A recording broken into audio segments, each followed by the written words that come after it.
The paper you just signed erases your old self. The heavy oak door closes behind you, sealing a chapter you will never reopen. This is the moment you step into a life of unseen work, pursuing threats that most people will never acknowledge. What does a career spent in the shadows, navigating bureaucracy and quiet dangers, truly cost the person living it? This is your journey, from the rigorous academy floors to the quiet administrative battles of leadership. Level 1. The recruit. You're 25. You didn't stumble into this. You applied 3 times, meticulously preparing, driven by something you couldn't quite name. The FBI Academy at Quantico is 20 weeks of deliberate, unrelenting pressure. Your class starts with 50 candidates. Each morning begins with a 05:30 physical training session, pushing past the pain in your shins. You learn to field strip and reassemble a Glock 19 under timed conditions, your hands moving by feel until the motion becomes muscle memory. Instructor Miller, a former hostage rescue team operator, watches you during the tactical drills. His movements are precise and economical. He takes an extra second to observe before speaking, his eyes missing nothing. He corrects your stance during the timed firearms qualification, a slight adjustment to your grip. You shoot 48 out of 50 on the Bureau qualification course. Recruit Chen, a nervous man from Ohio who constantly rechecks the webbing on his tactical vest, even in the classroom, struggles with the mental load. He forgets a critical detail in a legal practicum, then fails his second firearms requalification by 2 points. He's gone by week 14. His locker is empty the next morning. You don't know it yet, but 20 years from now you will sit in a quiet office, reviewing a file, and remember the way Chen's hands trembled. Your cohort loses 9 before graduation. You are one of the 41 who walk across the stage. You realize the true work of the Bureau often happens in the margins, in the details no one sees. Level 2. The probationary agent. You're 26.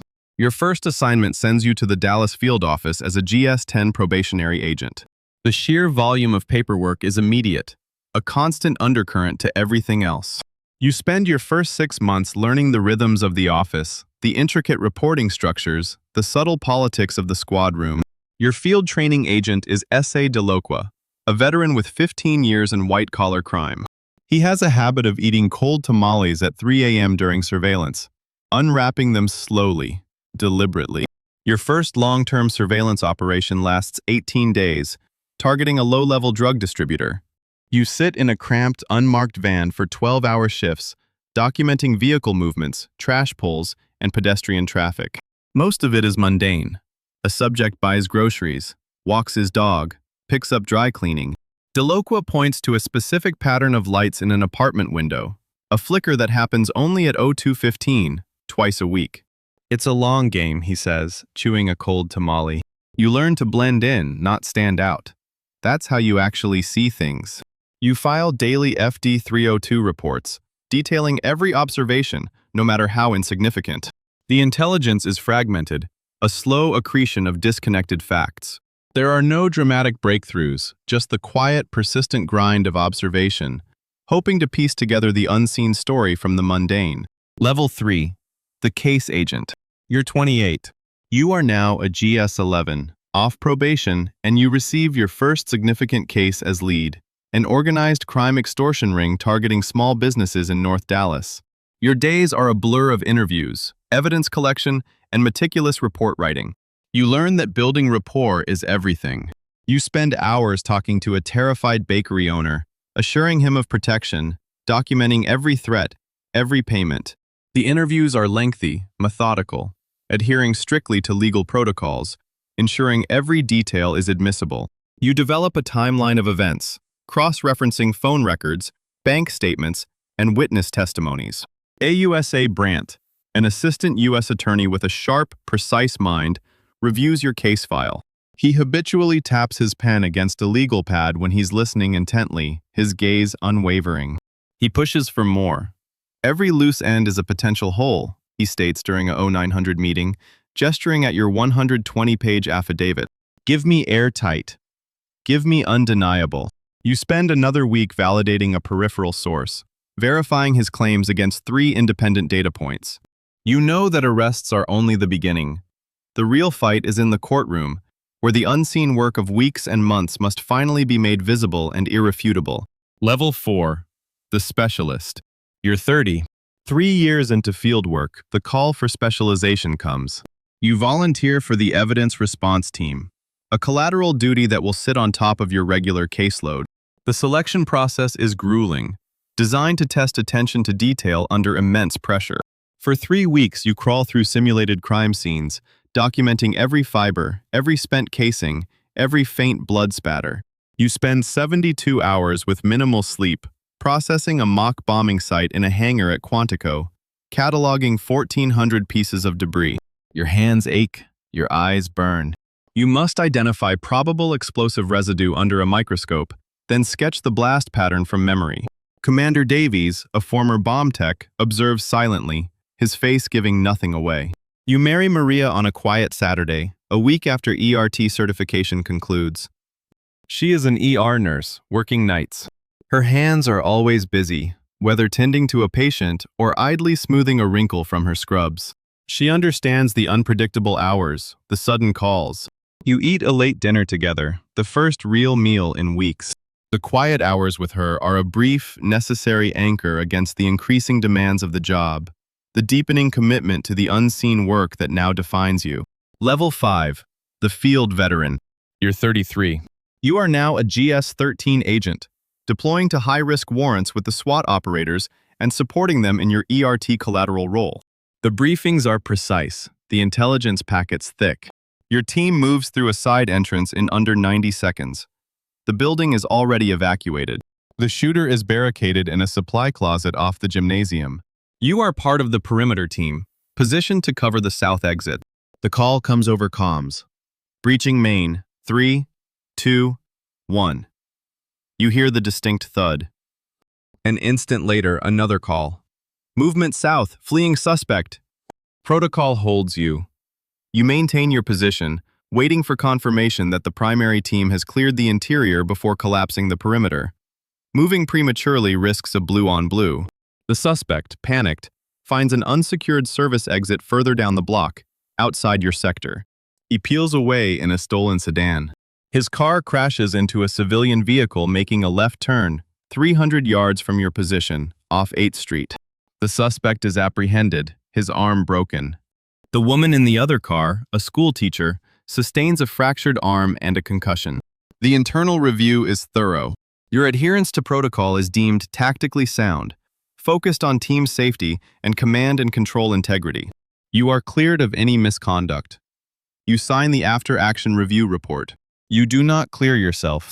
The image of the crumpled sedan stays with you, a quiet weight, a consequence you did not intend but cannot erase. Level 6. The Senior Agent. You're 36. 3 years have passed since the incident. No one mentions it. You find yourself spending more time in the office, training newer agents, imparting the lessons learned through experience. You teach them the meticulousness of evidence collection, the crucial importance of a clean chain of custody. You review their 302s, correcting vague language, demanding specificity. S.A. Ramirez, a younger agent from Miami, eager and often adjusting his tie in anticipation of a briefing, asks about the use of force continuum, about when to draw a weapon. You explain the rarity, the gravity. You tell him that de-escalation is almost always preferred, that firearms are a last resort. You describe the endless hours of surveillance, the report writing, the patient reconstruction of events. You tell him about the small details, the flicker of a light, the pattern of a habit. Speed is useful, you tell him, your voice even. Accuracy is better. The two aren't the same thing. You see the quiet understanding in his eyes. The work is not always dramatic. Often it is a slow, methodical accumulation of facts, a precise application of procedure. It is the discipline to wait for the unseen to reveal itself, to resist the urge for a quick resolution. Level 7.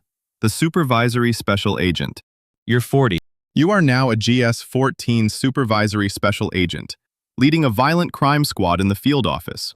Your days are a demanding mix of managing active investigations, reviewing the reports of your agents, and navigating the internal politics of the Bureau. You approve operations plans, sign off on confidential human source payments, and attend interagency task force meetings with local law enforcement. The paperwork multiplies. You spend hours in your office, reading through case files, looking for inconsistencies, for the single detail that might unravel a suspect's alibi. Maria stops asking when you'll be home. There is a quiet understanding that passes between you. The job dictates the schedule, the sudden calls, the late nights.